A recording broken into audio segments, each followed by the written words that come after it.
Another day, another basketball stories na naman ang pagkikwentuhan natin.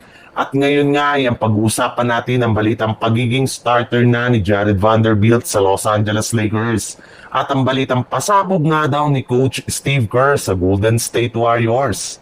Sa kabila nga ng pagkatalong muli ng Los Angeles Lakers sa kanilang game kahapon laban sa Golden State Warriors, ay may ilang mga magagandang bagay rin naman ngang nangyari dito, kagaya na lang ng pagganda na ng laro ni DeAndre Ayton at ang pagkakuha na ni Dalton Kenick at Gabe Vincent ng kanilang mga rhythm sa loob ng laro. Bukod rin dyan, ay marami na rin naman ngang nakapansin na patuloy nga ang pag-improve ng galaw ni Jared Vanderbilt.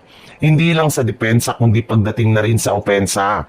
Nagiging maayos na nga ang kanyang finishing sa loob ng court na isang magandang pahiwatig na mas madami na nga itong na magagawa para sa Los Angeles Lakers. May ilan na rin naman nga nagsabi dito na pwede na nga daw pong gamitin ni Coach JJ Redick si Vanderbilt bilang kanilang pinakabagong starter na papalit kay Austin Reeves na balak rin naman nga nilang gamitin ngayon bilang 6th man sa kanilang rotation.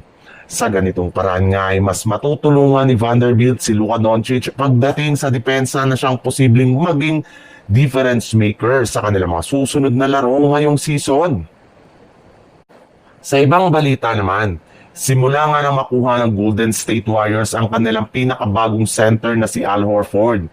Samahan mo pa ng pagkakaroon ng mga batang big man na sina Tracy Jackson Davis at si Quinton Post, ay umasa na nga sana ang kanilang mga fans na gagamit na si Coach Steve Kerr ng big lineup para makasabay sila sa ibang mga kupunan.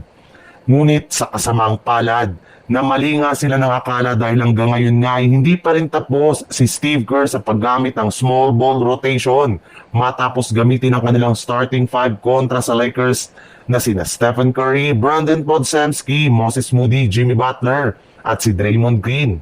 Ito na rin naman nga ang dahilan bakit nagkaroon sila agad ng masamang opensa at depensa sa umpisa ng kanilang laro. Buti na lang ay naayos pa ito agad ng kanilang ginawang in-game adjustment. Pero hindi rin naman nga yan pinalampas ng mga fans ng Warriors matapos nilang batikusin si Steve Kerr sa social media. Kailangan na nga daw pong itigil ng Golden State Warriors ang paggamit ng small ball dahil eto nga ang sisira at magpapatalo sa kanilang kupunan.